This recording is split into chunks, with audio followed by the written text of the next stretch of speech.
Evening falls on the town of Milford as the Snowicane moves offshore.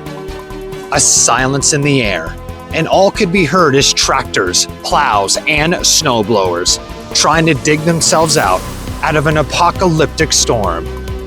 And now that the ford edge is clean, the plows have cleared my pathway, it's time to go into town and get a true feel of the destruction lay ahead by this historic weather event.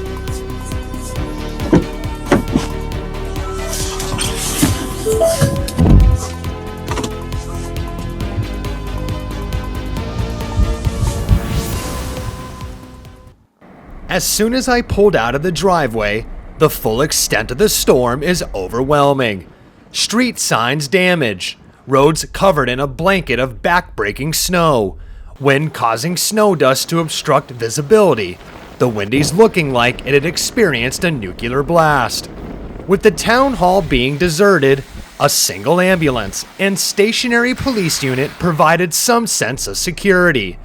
And then the cleanup began, as city sidewalk cleaners struggled to operate as designed, and neighbors struggled to win the battle against snow that weighed as much as a 747.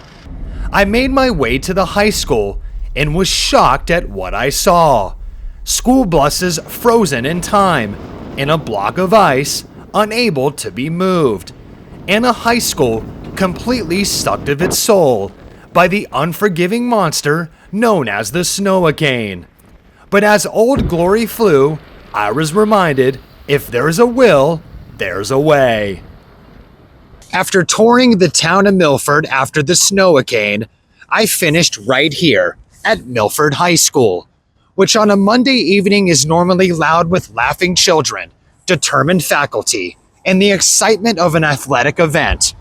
But today, following this historic weather event, the silence is so deafening, I can't do justice for it through a video.